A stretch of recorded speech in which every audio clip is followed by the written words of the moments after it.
নতুন একটা ভিডিওতে সবাইকে স্বাগতম। আমরা সবাই বেড়াতে এসেছি মেহেকের নানিমার বাড়িতে। আর আমরা যেহেতু হাঁসের মাংস খেতে খুবই ভালোবাসি, তাই মেহেকের নানিমা হাঁস জবাই করেছে। হাঁস ছিল সত্যি কষ্টকর। সবাই মিলে হাঁসটা পরিষ্কার করে ছিলে কেটে নেওয়া হলো। এরপর পরিষ্কার করে ধুয়ে নিয়ে এর মধ্যে হলুদের গুঁড়ো মাখিয়ে রেখে দেওয়া হলো কিছুক্ষণের জন্য।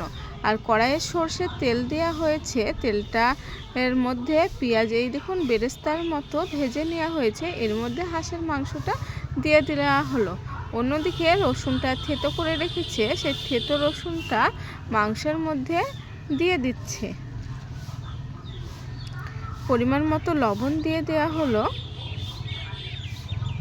দিয়ে খুন্তি দিয়ে অনবরত নেড়ে দিতে হবে। আবার কিছুক্ষণ ঢেকে দেওয়ার পর এর মধ্যে হলুদ গুঁড়ো, লঙ্কার গুঁড়ো, তারপরে আদা বাটা, জিরে বাটা সমস্ত কিছু দিয়ে দেওয়া হলো। এর মধ্যে এলাচের গুঁড়ো দিয়ে দেওয়া হলো। দিয়ে খুন্তি দিয়ে এইভাবে অনবরত নাড়তে হবে। হাঁসের যে একটা গন্ধ থাকে, সেই গন্ধটা দূর করার জন্য এই দেখুন আদা ছিলে নিয়ে এইভাবে গ্রেটারের সাহায্যে গ্রেট করে দিয়ে দিতে হবে। তাহলে হাঁসের মাংসের টেস্ট আরও বেড়ে যায়।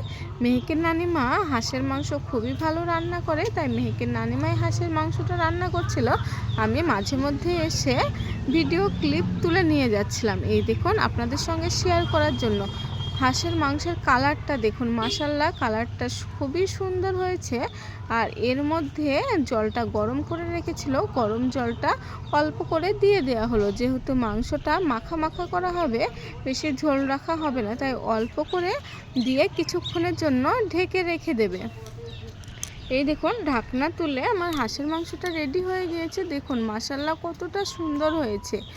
হাঁসের মাংস খেতে কারা কারা ভালোবাসেন অবশ্যই কমেন্ট করে জানাবেন।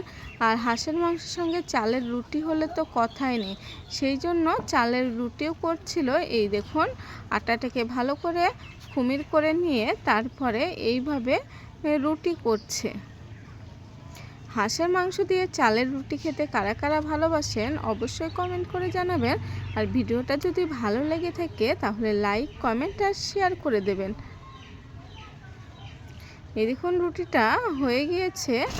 এরপর আমাদেরকে সবাইকে খেতে দিয়ে দেওয়া হলো। এই দেখুন মেহেককে খেতে দিচ্ছে। মেহেক রুটি ও হাঁসের মাংস খেতে খুবই ভালোবাসে।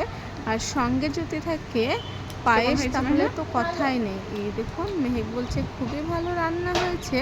আর হাঁসটার মধ্যে এই দেখুন ডিমও ছিল, ডিমটাও মেহেককে দিয়েছে। মেহেক খাবে বলেছে। তার ভিডিওটা কেমন লাগলো অবশ্যই অবশ্যই কমেন্টে জানাবেন। আর ভালো লাগলে শেয়ার করে দেবেন আর লাইক কমেন্ট করবেন।